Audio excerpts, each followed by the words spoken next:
Hello, everyone. We are live. Good morning, good afternoon, good evening, whatever time it is that you are listening to this.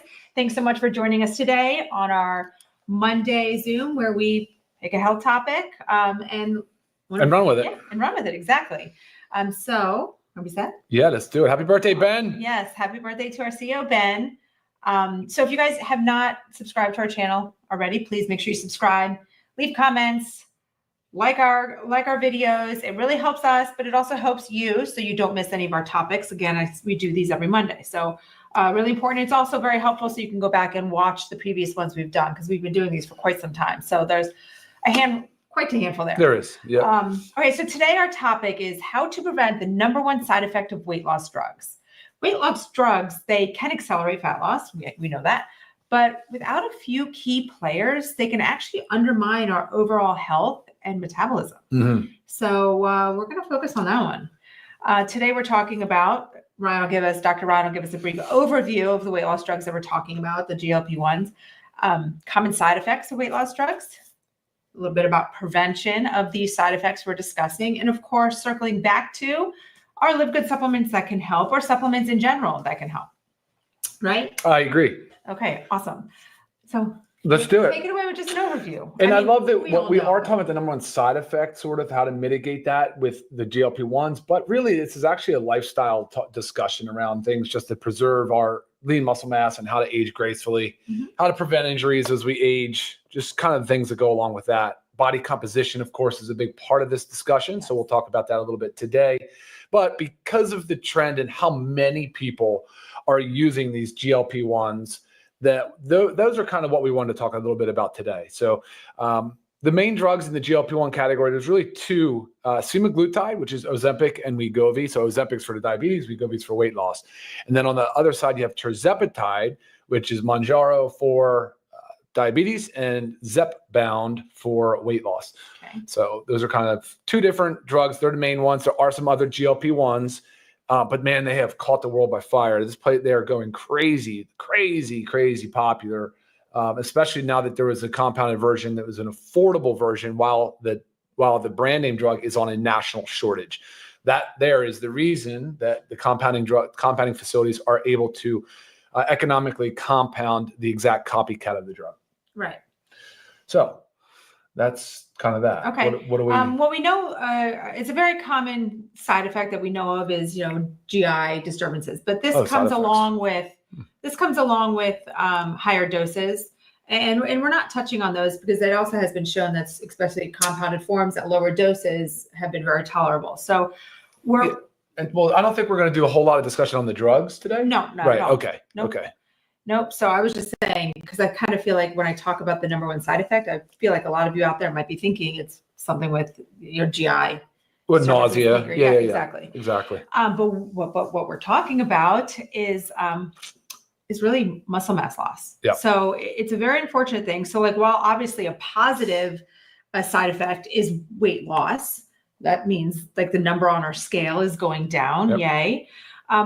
But there's also negative side effects. And a lot of those is the fact that when you are losing that weight, a significant amount of that is lean mass. Lean mass is our muscle mass. This is what we need to work so hard to preserve as we age. And it's an unfortunate thing. So if you're on these weight loss drugs and it's very exciting, you see the weight loss, there's really no extra focus on preserving that muscle mass. You don't really notice that it's going down. So a few studies have showed that half the weight is lost in fat mass and half the weight is lost in lean mass. So say you just lost 20 pounds, 10 of it's fat, 10 of it's your muscle. Well, let's clear that up real quick. Okay. So fat mass and non-fat mass. So the non-fat mass that you're describing as lean mass is muscle mass, but not just muscle. Most of it's muscle, right? But you still have connective tissue, you have bone mineral density. There's still a lot of other elements to that, not to that non-fat mass that when you're referring to lean, of course, we're addressing the muscle. Right. But just so you all know, if she's talking about you lose 20 pounds and 10 of that is in, she's calling lean mass, that's significant. That's 50-50 is what we're saying. Yeah. Yeah. And then there was another study that showed that 1/3 is the lean loss is the lean mass and 2/3 is the fat mass, which is a more positive flip, right? But what should it be? It's hard anytime you lose weight. it's hard to not lose any muscle in it, but you're going to lose some. Right. When you lose weight, you're going to lose some muscle. But I mean, as little as you can. I don't know if there's a defined number, but historically, just with caloric deficit and increased training, you would want to see about a 75-25, roughly. Okay. 75% in fat mass, 25% non-fat mass. Wouldn't want it any further away. So when you're hearing that it almost flips to a third of its fat mass and up to 2/3 of the weight lost is lean muscle or non-fat mass, that's scary. Right. That's a huge. That's what we're talking about today, guys. This number one side effect. So losing that non-fat mass and how to mitigate that. Right. Because again, that can negatively affect your overall health as well as your metabolism. Yep. So while you think you're doing something great for yourself, negative things are going on. And then another one, like I just want to touch on too, is the micronutrient deficiencies start to increase because you're eating less food. Sometimes it might not be the most nutrient dense. I mean, your appetite's a lot lower. So you're not getting all the nutrients that you need. Again, we already don't get them from our diet enough and need to supplement, but this is even more important. So if you're someone that's, on one of the weight loss drugs, or of someone, I just pulled our stuff out here because obviously you need your multivitamins, your vitamin D, your magnesium. These are all used to help prevent micronutrient deficiencies. Okay, so just an important note there again as you're eating less. Can I say something on that real quick? So if you're a GLP-1 agonist user and you've got already a suppressed appetite, because we're not talking about the mechanism of action today of the drugs, but and you go to eat something and you choose something that is, say, calorie rich, right? Because you you're still trying to get your calories in because you're not as hungry, but you choose something calorie rich that's possibly nutrient poor. So some fast food or packaged food or processed food, you're losing the opportunity to get those nutrients, right? So you're really, really putting yourself in a handicap position on getting nutrient density out of the food. Whereas if you would say, I know I don't feel like it, like you described this earlier, maybe you can elaborate more, but apparently people don't feel like eating protein or something that's less desirable. So, but say you made that difficult, like you force yourself to eat something more nutrient dense. Like say you're going for those complex carbs along with a high protein rich meal, and that is the wiser decision. But I think the challenge is that people just aren't craving those things. Right. They don't want to eat them. They're kind of repulsed by it. Yes. So it takes. Example, even if this has nothing to do with the drug, say you're just really not that hungry. Right. But you need to eat, it's lunchtime. Sure. And to think about eating that 5-ounce portion of like a chicken breast is kind of like, whoa, right? Just if you're not hungry, if you have no appetite, it's just totally not appetizing. So you go for something that's a little bit like easier to eat. I don't know what. Or sweetened or something that hits or maybe just a piece of fruit, which fruit is healthy. But again, you're not getting the protein that you need. So, and again, yes, we're talking about weight loss drugs, but this goes with anything with like weight loss too. Because with weight loss, again, comes a significant portion of muscle mass. So I want to talk a lot about the prevention because there are things that you can do. So we're not saying take the drug, don't take the drug. We're not your doctor. We don't make these decisions. There's pros and cons, for both sides. I don't know. For many of you might know, we actually do have a Live Good clinic side where we do sell the weight loss drugs. And this is just to help because we know that there's a powerful effect. And honestly, guys, like obesity is a problem. And with obesity comes all other kinds of health conditions, heart disease, diabetes, Alzheimer's, like it's all there. So if they can be used to help get that weight down and jumpstart it and get rid of some of those, negative health conditions. It's a positive, it's a win-win, but just doing it, we're wanting to help you do it the right way. But also we started a Live Good clinic to help educate you on if you are taking it, what you need to do with taking it, as well as help save you some money because they can be very expensive. No doubt. So that was just a little shameless plug right there. But okay. Fine. Right. So prevention. There's a couple big players here. Number one is resistance training. Resistance training, guys, is weights, resistance bands. You've got to be working to build muscle. Yes. So if you are one that exercises all the time and now you're taking the drugs and that weight loss is soaring, switch your exercise if you're doing a lot of cardio. Cardio is great, right? But you really need to get on that muscle mass. You need to preserve it. You need to build it. So resistance training. 2 to 4 times a week. I hate saying 2 because I'm really more of a fan of like 4, but I understand that everybody's different. So really challenge those muscles, lift the weights. Exercise is so important during this time. Mm-hmm. All times. Yeah, load bearing. If you're going to do, like, let's just pick it. If you're going to do 4 days a week of resistance training, at least 2 days, lower limbs. That's just my opinion, guys. But there's so much that needs to be built from our glutes to our quads or hamstrings, just in our leg muscles for stability purposes, for balance. There's a lot of muscle down there. But you're not going to get it by just doing aerobic exercise only, just cardio. So you need to be building muscle, preserving muscle with resistance and load bearing exercises. And it's stuff that, like, it can be done anywhere. Whether you just order off of Amazon for $15 a pack of bands, or whether you order some weights or have some weights. I mean, you don't have to be going to a gym to do this, but you need to tax your muscles. And then another big one is protein consumption. Okay. So for sure, the biggest thing is, like, you're at a calorie deficit when you go on these drugs, right? You are eating less. Mm-hmm. You are not hungry.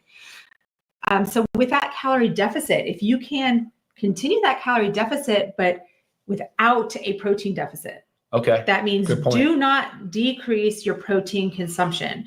And I say a lot, and I know that I'm on the higher end of protein, but on average, 1 gram of protein per 1 pound of body weight. And I know this is on the high end.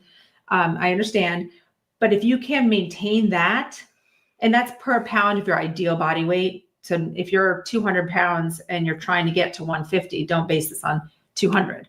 If you can maintain that protein consumption, you're going to be so much better off. So that's where I'm going to pull into our supplementation too. Supplements that can help while we're talking about this, because it just makes sense. I think you need to do supplements to get there. I mean, unless you're exactly going crazy on your right. But I also think too, especially if you don't have much of an appetite, it's very easy to drink a shake. It's very easy to drink 100-calorie protein shake. So each of our protein powders, the chocolate vanilla, both are 100 calories, but have 20 grams of protein.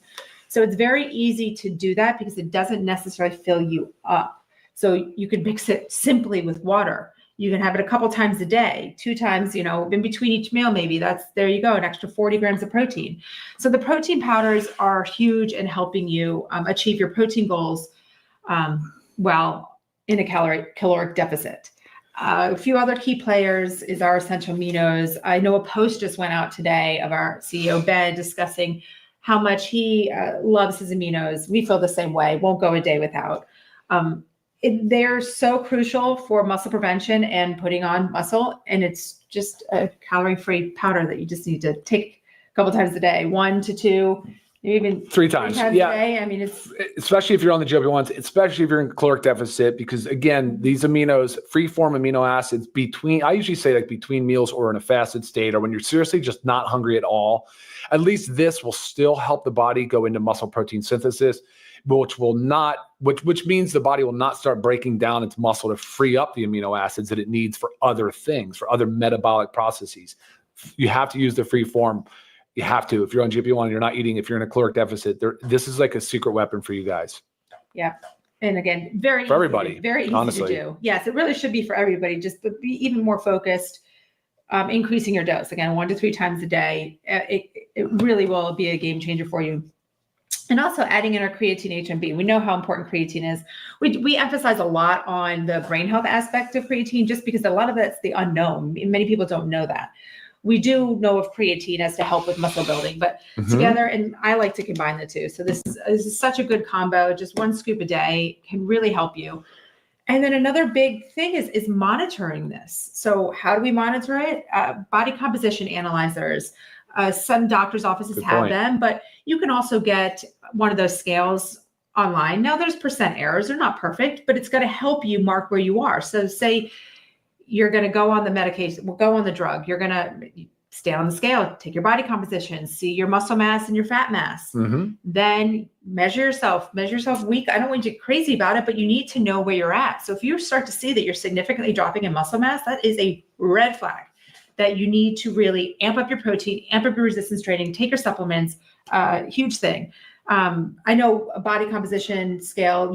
My parents just actually got one. Yeah. And you can get them. They're definitely more affordable now. You want the one with the handle. It's bioimpedance analysis. So they'll send electrical current in. It can kind of measure your fat mass, your non-fat mass, your water content, all those things.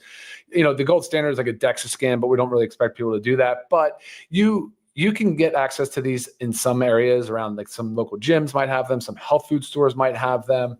But if you can find one and do, like Lisa said, get a baseline, or it doesn't really even matter when, just start measuring that and pay attention to it. I think that's highly valuable. Right. I really do. It's good. That's good advice. It's very, very, very important. Yeah. And I'm sure you've all known someone that has lost a significant amount of weight on the weight loss drugs, and they might kind of look like they've just have a lot of sagginess. So Yeah. I mean. Yeah. You can kind of see it, especially the ones that go real hard on it and lose a lot of weight pretty fast. It can pull, because the collagen, the skin mass, obviously the elasticity is not there. So it kind of just droops and you can see it. Right. And there's phrases for that stuff in social media circles, but that's why the collagen can be really, there you go, really beneficial for that, because of the building back and giving your body, again, the unique amino acids that are required for collagen synthesis. It's very important. It's very important. If you're losing weight, the whole point of it's like there's the metabolic improvements of our health. We know that that's the main reason why people should be doing this. But secondarily, there's certainly a body imaging and confidence booster to doing it. So you want to do the other things that will help you look your best. Yeah. And feel your best. 100%. And again, I know we're specifically talking weight loss drugs, but I want you to think about what we're saying today with any type of weight loss, because if you're trying to just lose weight and you're good on your own, going in a good caloric deficit, same thing applies to you. Do not go in a protein deficit, take your supplements and resistance train. I mean, it's very important. There was something I wanted to say. Yeah, I think that was good though. You all covered. I see a lot of questions coming in. There is questions. Look, when you go hard on protein intake, the higher end, like 1 gram of protein per pound of body weight, it's on the higher end of what any recommendation you'll see. I've seen higher, but you do need to be cautious if you have kidney disease.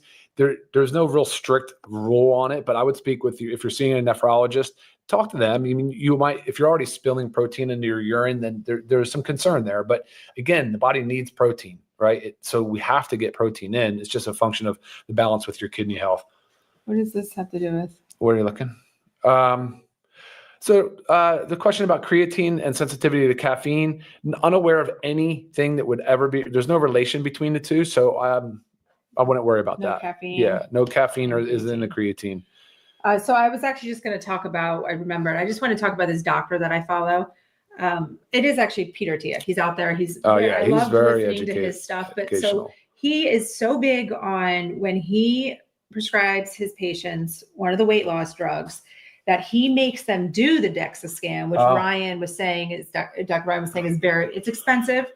It's a whole big to do, but that's the only way that he will prescribe it. And he makes them do the DEXA scan prior to and throughout. And the moment that the muscle mass loss starts to be something significant, he'll pull them off or significantly decrease the dose, because he is so key on, if you're going to do something to better your health because of, you got to go all in. You also can't let it hurt you by losing the muscle mass. Remember what I said, like doing that, it can undermine your overall health and your metabolism. Absolutely. So you've got to focus on it, especially those that want to do the weight loss drugs as like a jump start.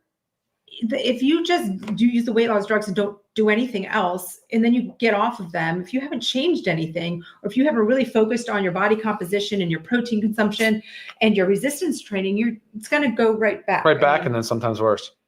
Yeah. So you've got to do it. Got to go all in. Again, it's not supposed to be like a crutch. It's just supposed to be a kickstart. Yeah, it is.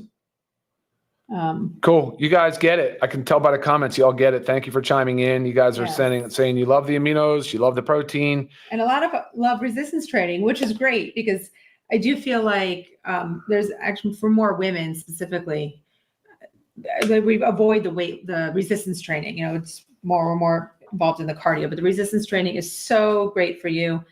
And there's YouTube videos out there all over. I mean, sometimes when I get bored of my own head putting a workout together, I'll pop on YouTube and just find a workout and do it. I mean, it's easy. It's so easy and it's fun, and you can modify it. If you don't like what you're doing, then modify it or skip or move, whatever. But yeah, that's the thing. It's so beautiful, so great that you can just Google workouts and just get inspiration. Yeah. It's awesome. It's awesome. So there's really no excuse. I mean, you can work around your injuries. You can work around sciatica, right? Like, I understand we've kind of dealt with that on our own. Mm-hmm. So yeah, these are all the different things that you guys can see that this is important stuff. And, weight loss and body weight management, body composition, and of course, what type of weights and what's the scale? You know, so you guys are into this and I love it.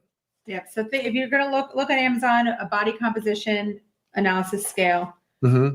it's going to be all different ones. But again, if Ryan was saying, if there's ones that have the handle that you can pull and hold up, that's more accurate than just the ones that you stand on. So get yourself one. It's really a great investment. Most of us have a scale sitting there. Just replace it. If holidays are coming up, ask for it, right? Ask for it as a present. So, but you guys can do it. So we just really wanted to help educate on, again, we know there's the weight loss drugs. There's many people on it. And we just want you to understand that while being on it, there's so many important things that you need to do to help your overall health and metabolism while on them. All right, cool. I'll give Ben a spanking when he gets in here in a few minutes. All right, guys, I'll tell everybody that everyone wish Ben a happy birthday. Great having you join us. For those tuning into the recording, thank you for tuning in. Yes, and again, we hope you enjoyed it. Make sure you like and subscribe to our channel. As you see, we're reading all the comments and questions as we go. We always do that. So, yeah, join us. All right, guys, take care. Bye. See ya. Bye-bye.